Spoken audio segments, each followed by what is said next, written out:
Okay. Good morning, ladies and gentlemen. Thank you for turning up at 10 o'clock in the morning on Saturday to the Hangover Talk slot. So, pretty much. That's for you. Getting out of bed. So, pretty much. I'm Screw, in case you didn't figure that out already. We've got Strom, Carlson, Vidiot, and Datagram up here. And the talk that we're doing is entitled Social Message Relay, Using Existing Social Networks to Transmit Covert Messages in Public. So you've probably, read the description of this either on the website or in the program or something like that. And you've got a pretty good idea of, what you've come to see. Well, not really. The description we gave you, while accurate, doesn't exactly tell you 100% of what we're going to be doing here. I'm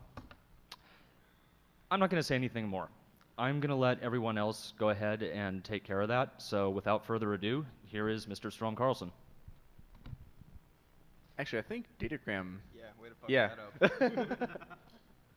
that up. That's my fault.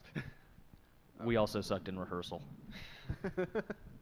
Assuming there was actually a rehearsal. Well, at least from Can everybody hear me? Wait a second. Yes? No? Okay. So throughout history, there have been a lot of ways to do this, a lot of different approaches. What the fuck is this? And one of those has been number stations. And does anybody know what number stations are? Show of hands. Okay. For those of you who don't know, it's shortwave radio stations that broadcast series of encrypted numbers, pretty much any way you want to encode a message. And this is just one of the types of ways to do social message relay, but it's kind of popular as far as the geek scene goes, just because it's kind of creepy, kind of, what am I thinking of?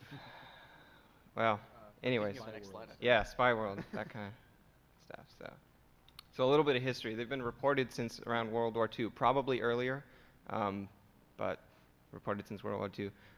The big thing about them is that there are a lot of irregularities during major world events. I listed two on the bottom that are big things as far as Russia is concerned.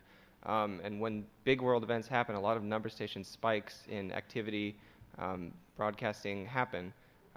So give you an idea of what these are used for potentially. And again, spike in appearance since 90. So I like how there's no text. Dude, you Oh, sweet. I didn't know I was this fancy. Anyways, some prerequisite paranoia. Most people think, and some of these may are, well, confirmed with quotes around it, to be used by intelligence agencies, and the ones that most people think are using them are listed there: CIA, MI6 is England, KGB is former Soviet Union, BND is Germany, and Mossad's Israel, if I'm not mistaken. Yes. Also rumored to be used by organized crime, groups like that. So we have some examples, just so you guys could hear how these work. Go ahead. This is the Lincolnshire Poacher. It's a pretty famous number station, and it's still broadcasting. I don't know from where, but if I'm not mistaken, it's it's MI6 operated.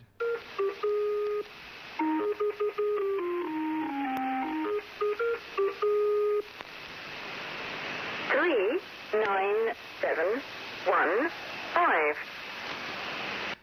So that was just a little clip. It goes on 24 hours a day sometimes not. For weeks on end it'll be off.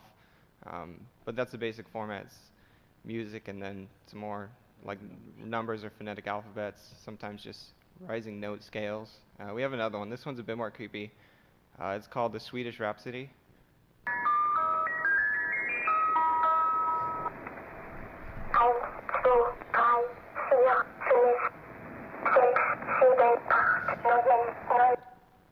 So, yeah, little German girl rattling off spy numbers.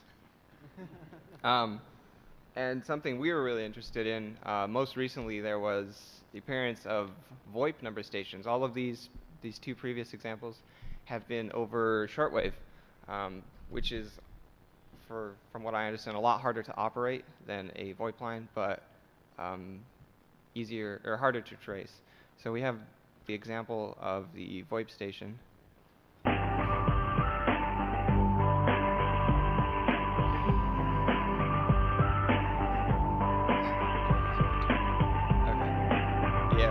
suck sore at MP3 cutting up, so this one did get cut up, but we'll just let it go to the numbers.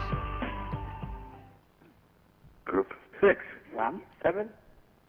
Group 617. 0617. 0617. Okay, so basically, we found this and we were really interested in it. How many of you number station people heard of this? So few. Few of you. Okay. We're here to tell you that was us. We decided to see how hard it would be to make one and get it transmitted through social networks. So Strom's going to talk to you next about basically getting it set up. So basically, those of you who, of those of you who heard of it, how many of you dialed the number station directly? All right. Yeah. So yeah, that number station was running off my asterisk box in my apartment the whole time. So it's just basically it's assembled a series of sound clips on my box that I threw together. So assembling the audio for the number station was an interesting project because there are several things you have to consider. First, you need some music.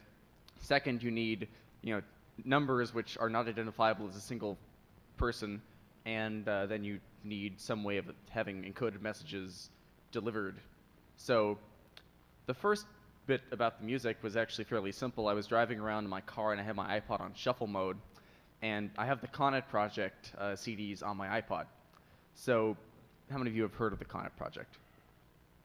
A few, okay. It's basically a connection of the number station kind of things we just played. Yeah, it's basically, for those of you who haven't heard of it, it's like a 4 CD set of recordings of all various number stations.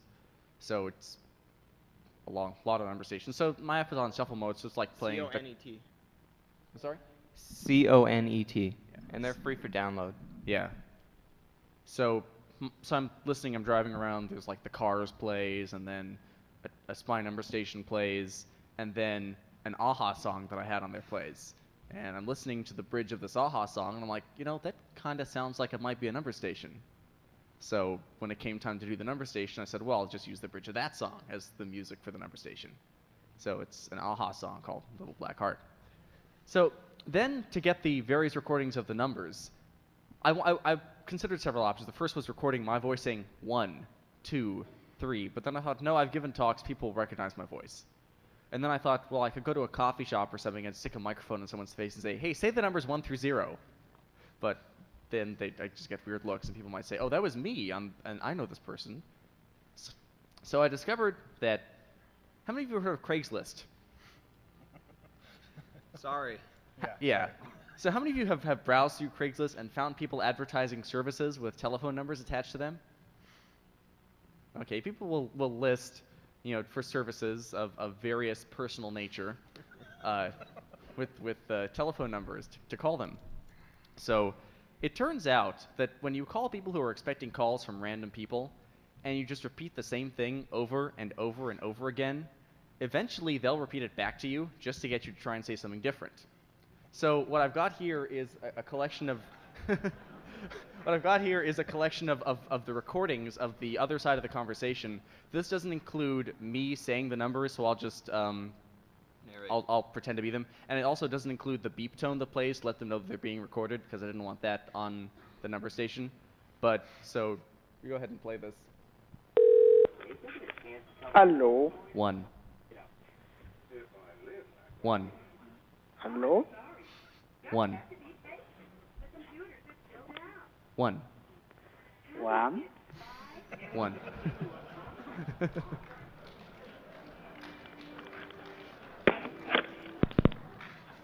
There's more.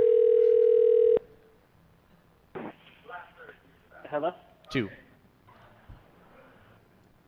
Hello. 2. 2.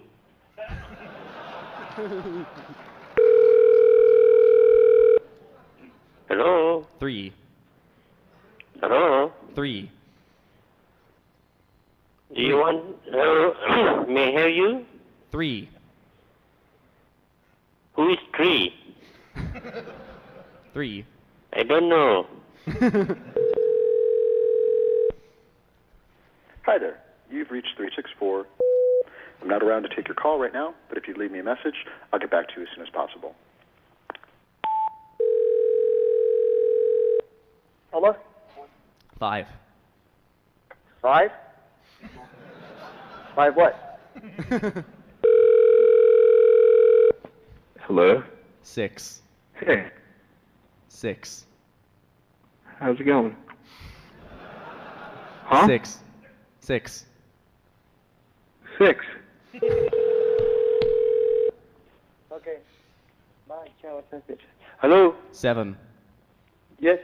7. Hello? 7. How you doing? 7. This is Kevin? 7. 7?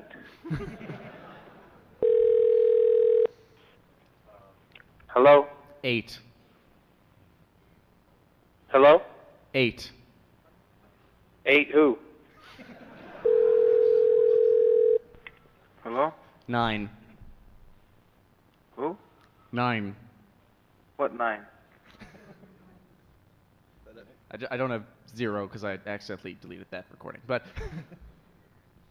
that's pretty much how we did it. That's why it sounds like the audio equivalent of those ransom notes with the little letters from every newspaper. Because it pretty much is. Next slide. Yeah, next slide. So then all I did was I wrote an AGI script, run it on my Asterisk box, cut all these up into little half-second clips, and wrote an AGI script to encrypt the message every time you call it, because that was easier than putting the encrypted messages in separate files. So you just encrypt the message, and then it turns it into numbers, and it reads back all the numbers. So we've got what we've actually got is I've got CDs of all the little pieces, and I'll be tossing those out into the audience later, and that has the AGI script on it. So if you want to make your own number station, you'll have the kit on the CD. This is a snippet of the code to play back the numbers. We just thought that would look cool. Yeah, we thought that was the coolest part of the script. Okay. So, yeah, and so now I turn it over to Vidyet, and we get into the history of Project Evil. Yeah, Project Evil is the name we gave the experiment because we wanted to be able to talk about it at 2600 meetings without other people going louder into the mic. Sorry. Move this damn thing. We wanted to be able to talk about this at 2600 meetings without other people knowing what we were saying or that we were referring to Mein Fraulein. So we called it Project Evil. I have no idea where the name came from. It's stupid. This section is I'm going to walk you through everything that happened to us while we were doing it because this kind of became an international phenomenon for a short while. And I want to, as you can see by the subtitle there, it's aimed at anyone who might be interested in running a crypto challenge someday. Learn from our mistakes because we made quite a few. So, let's get up here. It's just easier. Okay, how it all began. Well, this picture is of Philippe's Deli in downtown LA. That's where LA 2600 meets. And because we live in the People's Republic of California, we have to go outside to smoke. So we get all our really bad ideas on this piece of sidewalk. That's why I put it there. So we had the idea, why not set up a number station by VoIP? It happened right after Datagram had given a talk about the history of number stations.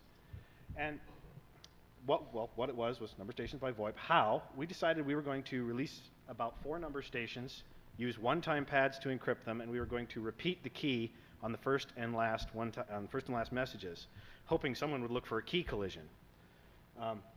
If you're not familiar with how one-time pads work, they're a very old form of encryption, but they're considered almost unbreakable if you don't know what the exact key is. All possible decryptions are mathematically equally probable. Now, the reason why key collision is so often used to try to crack these is because it's very unlikely that you'll get one key that will produce 2 sensible messages or will decrypt 2 separate messages sensibly. So we were hoping we could get someone to do this. And because the messages were very short, we didn't think it would be too much trouble to get someone to write a script and let their computer do all the work. And the reason why we did it is we wanted to see if we could estimate how big and powerful the online cryptographic community was. We just wanted to throw it out there and see what would happen. So on May 8th, we posted this on the New York's Craigslist. For Mein Fraulein. Mein Fraulein, I haven't heard from you in a while. Won't you call me? And this 212 number. This was the first number station we set up. We let this mellow for a couple days, and then we sent one email. And I want to stress that all we did to start this whole experiment was send one email. Sent this one to the spooks list. That's a mailing list for number stations enthusiasts.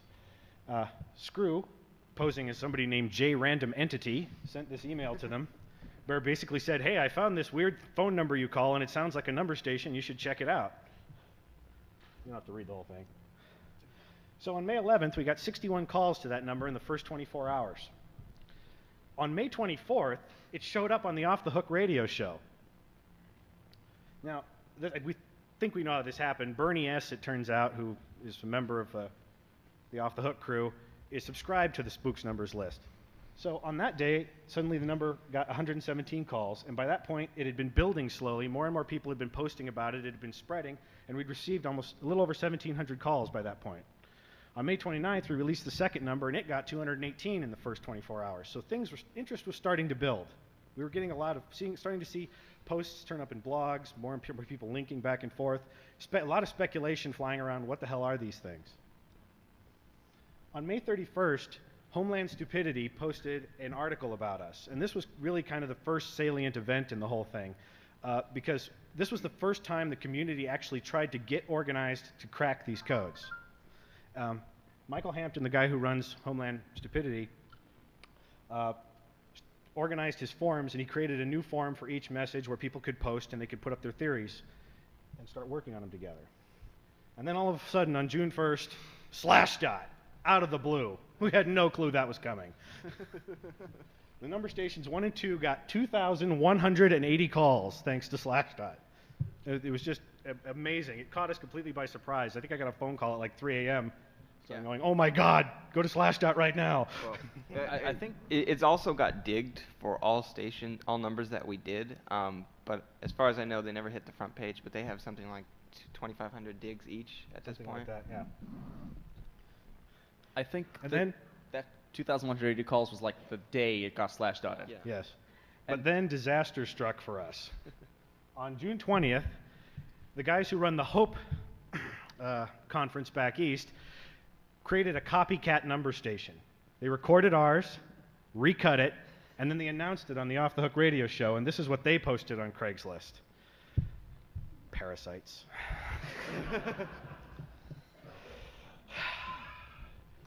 Our fourth number station we released just after the Hope contest, but it only received 22 calls because everyone thought that it was all a stunt to promote Hope up to that point.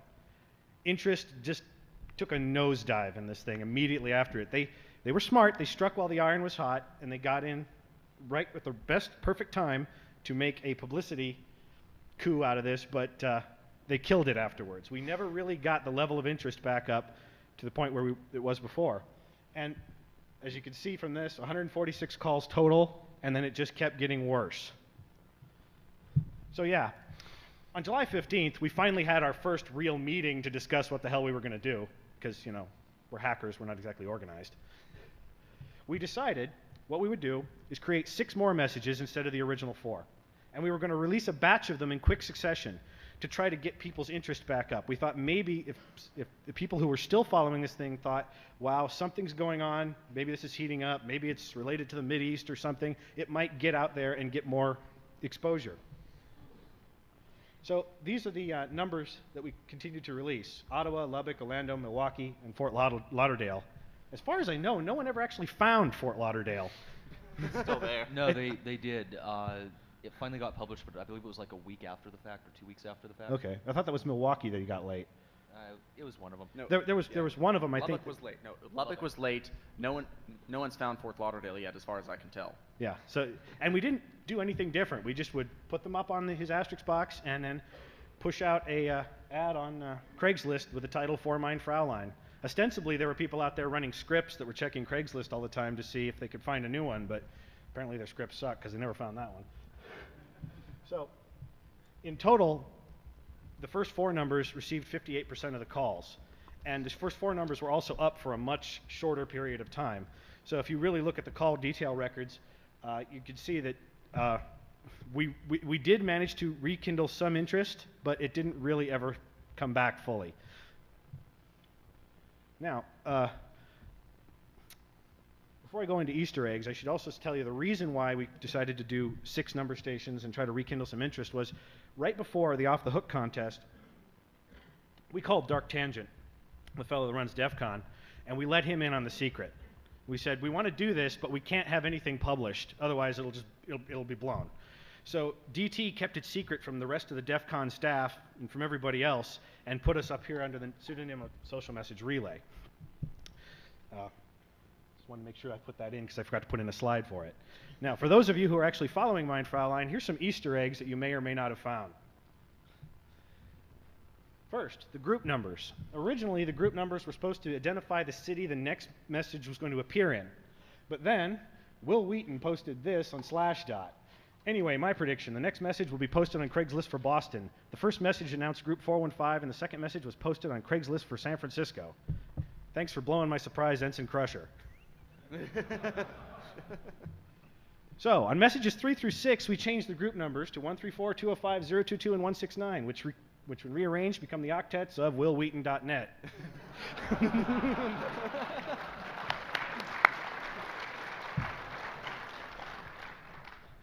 Similarly, the 7th through 10th messages are 116, 018, 216, and 254, and when rearranged, that's la2600.org.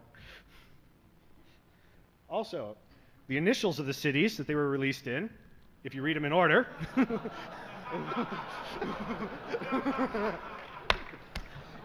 somebody actually figured out NSA and posted about that on Homeland Stupidity and got really excited about it, but then he stopped. So, why don't we decrypt a couple messages? Now, also, before I go into this, I should say, for reasons that will become clear, we're not going to release the decryptions of the first 4 messages yet. As I said, after the first 4 messages were published, we finally had a meeting and got reorganized, and we're going to start with the 6th message and go from there. If you keep following this, you'll eventually hear what the first 4 messages were, but we're not going to decrypt those here in this talk today. All right, the 613 number. The one-time pad for that was, I found 2 pennies in my pocket, here's my 2 cents. We should probably explain the one-time pads. Yeah. You want me to explain it? There's a guy, if you subscribe to the... That was the next time in my talk, do you mind? Oh, sorry, yeah, go ahead. I was just going to say, there's a guy who shows up to the LA 2600 meetings, and those of you, I see some familiar faces out here, will know who I'm talking about. I'm not going to mention his name because he'd be mad, but this guy is, well, he puts a new spin on the word weird. And when you're hanging out with a bunch of hackers, that's hard. Okay, but he's known for posting these somewhat ranting, very bizarre emails that yet somehow make a weird kind of cool sense. I can't explain it. Anyway, we decided that you could not get a better random text generator in the world than an email this guy posted to our list. So we just started grabbing random ones out of our archive. So those of you who are with LA 2600 or have been subscribed to the LA 2600 mailing list will probably recognize some of these. Yeah. And if you pipe his email into dev random, you get back pi. The full thing.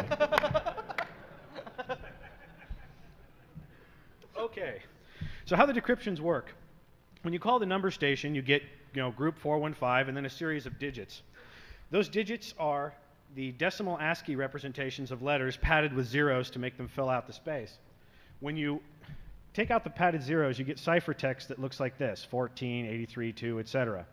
You take the one-time pad, again converted to decimal ASCII, XOR it out, and that gives you your clear text. And in this case, the clear text is...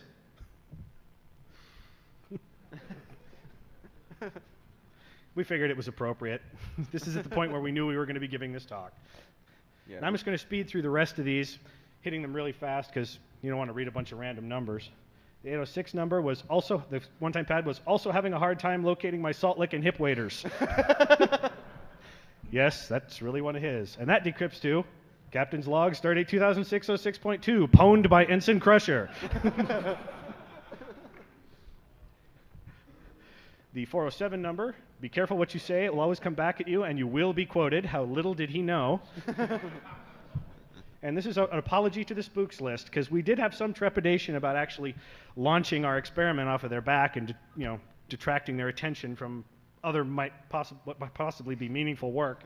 So legitimate stations. What? Legitimate stations. Yeah, legitimate number stations, not a bunch of drunken idiots like us. And the 414 number, This one is, as the media reporting the Pope being unavailable, I have not yet received permission to eat meat on Friday. I have no idea what the hell that email was about. This was the most sane sentence in that email that he sent. This is like the only one that was like even in English. Thank you, priest.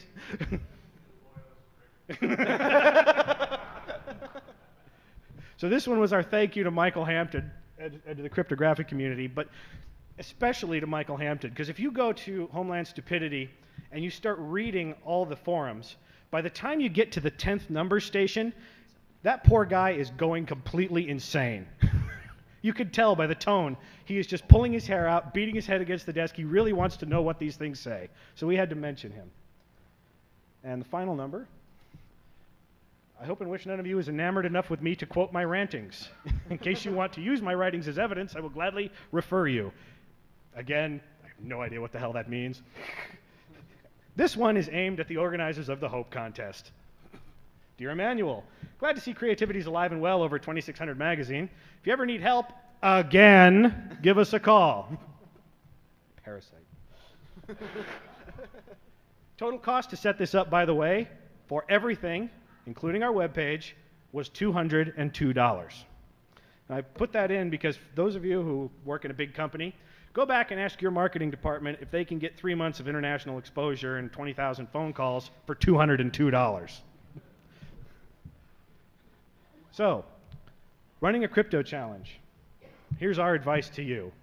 Learn from our mistakes, and most importantly, I think, be organized and have all your content ready before you start. When we were doing the first 4 numbers, we would just pick stuff at random at the time we were setting up the station. Part of the reason why we're not decrypting those messages is because the content was not really well thought out and would not fit well with what we're continuing to do.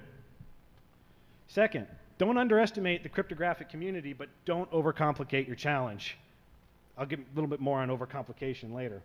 And finally, maybe most importantly, have a plan to handle copycats, like a manual.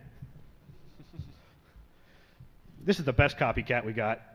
Mein Fraulein, stop calling me. I told you yesterday I don't love you. Give me back my records and my good leather jacket. And if whoever posted that in the audience is here, come on up. We actually have something for you. We did appreciate that greatly. In fact, we picked Orlando as a city to release one of our numbers in just because of this guy. Now, we have some observations we'd like to share about the crypto community because we watched pretty closely as the community tried to decipher these messages and figure out what the hell was going on. And the first and biggest one is that the community tends to ignore any answers it doesn't like, even if they're correct. I'd like to read this quote here. But the starter of such a game could hardly count on anyone calling the phone number and asking about it online. So the person who first noted it would almost certainly have to be in on it, if not the instigator himself. So that might be a more productive line of inquiry. Okay, that's the most logical thing anyone said about decrypting our number stations. As I said earlier, we sent 1 email to launch this project. We got exactly 1 email back saying, where did you find this?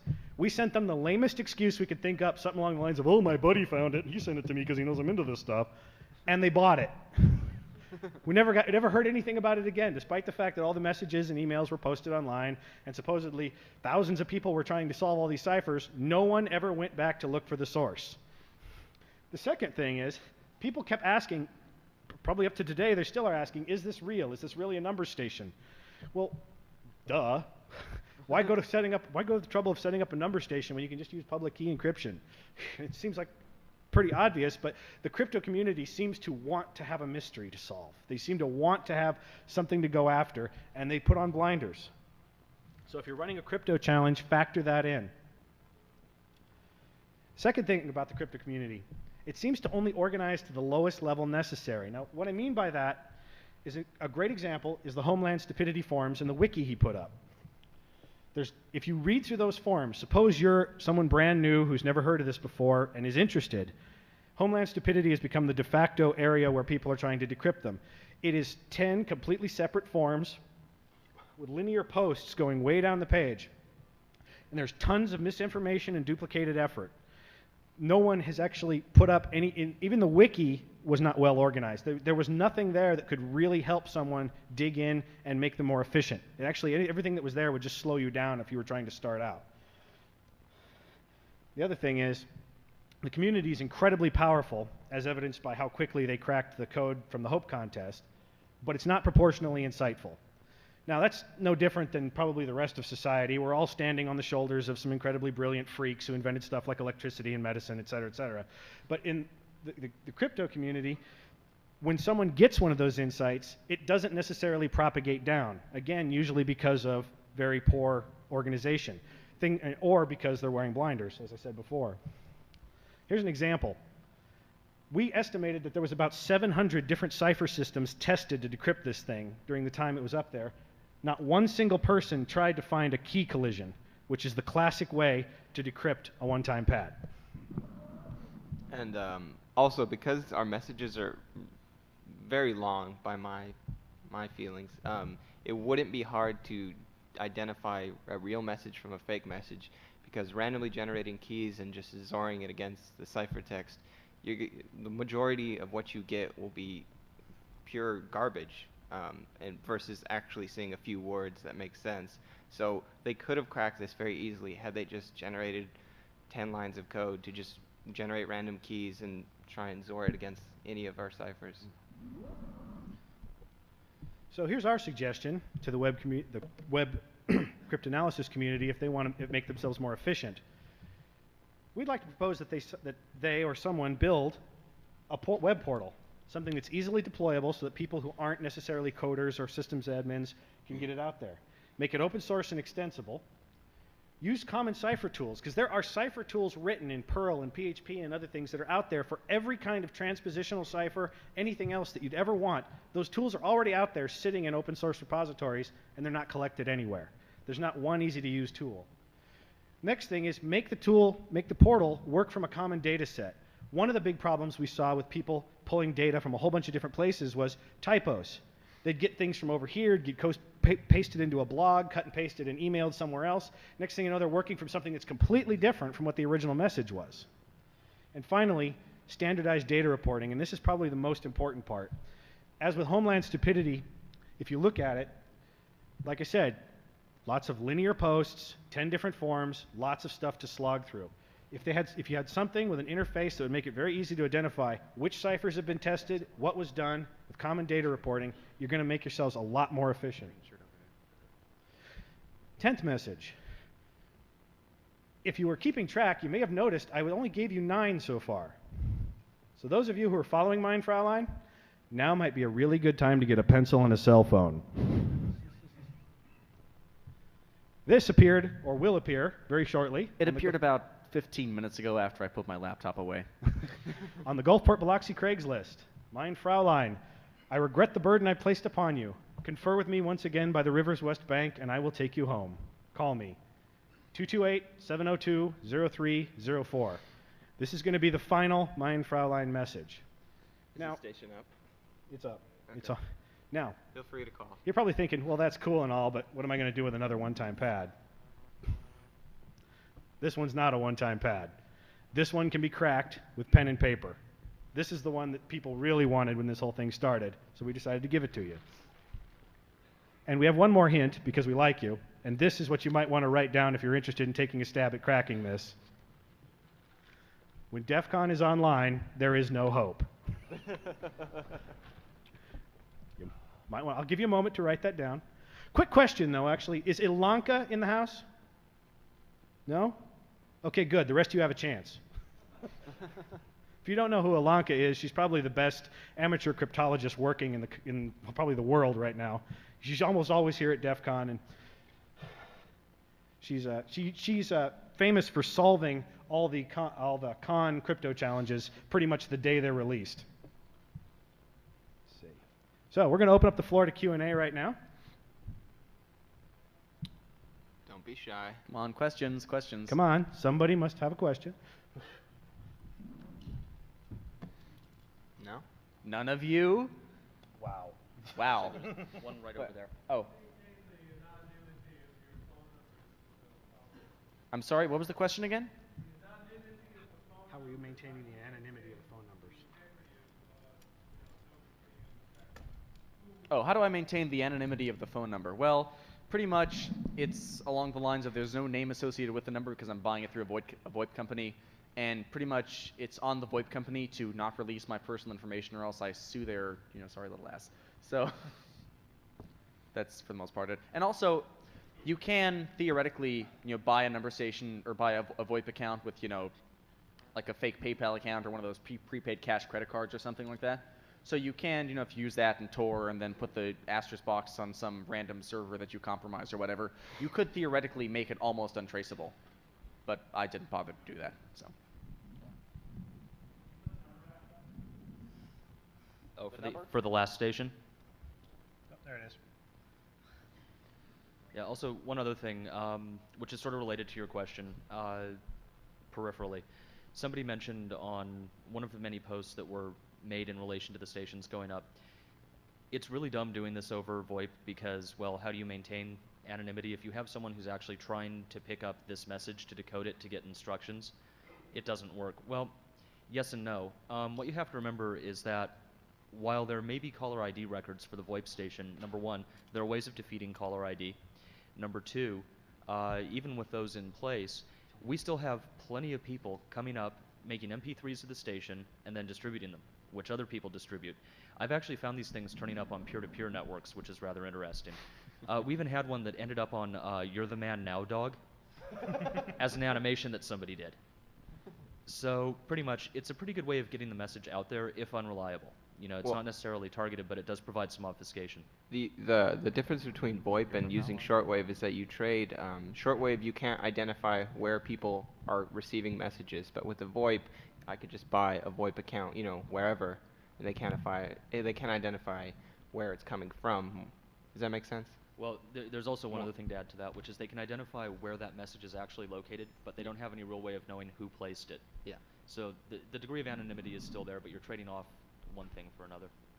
And by the way, one thing I noticed looking through the call detail records of these VoIP number stations, of the approximately 6,100 calls we received, about 33% came from Skype. And I don't know if you guys have figured this out yet, but Skype kind of blows. The call quality is horrible, and you can't hear what the numbers that are being said are. So don't use Skype for this stuff, please, please, please. Yeah. Use a real phone. So, any more questions? 10 minutes. 5, 10. From here, well, there's the crypto challenge. You call the number, you write down the numbers it reads back to you, you decrypt the message, and then you get instructions on what to do next in the message. Where are we going with it? We're having fun. We're just having fun at this point. Yeah. Our experiment to see what the community is going to do is pretty much over. Yeah. And if anybody wants to try and crack the first 4 numbers, if you could find them, probably on Homeland Stupidity there's recordings. My suggestion is just generate random keys and XOR against it. That would be the fastest way to do it. And if you ever come across one-time pad encryption, we chose one-time pad because that's traditional with number stations.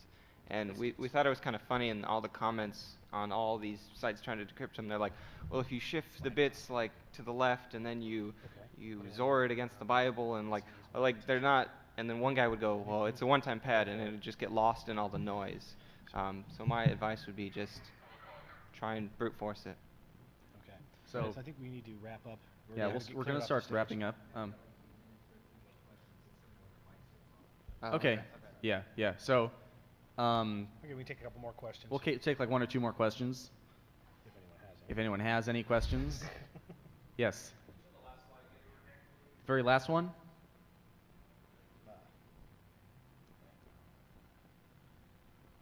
Also, we did go to Kinko's, and we did pay for the copies, and and we did make up Crypto Challenge flyers, which will be up and about, so all the stuff is on the flyer, so you don't have to scribble it down too hard.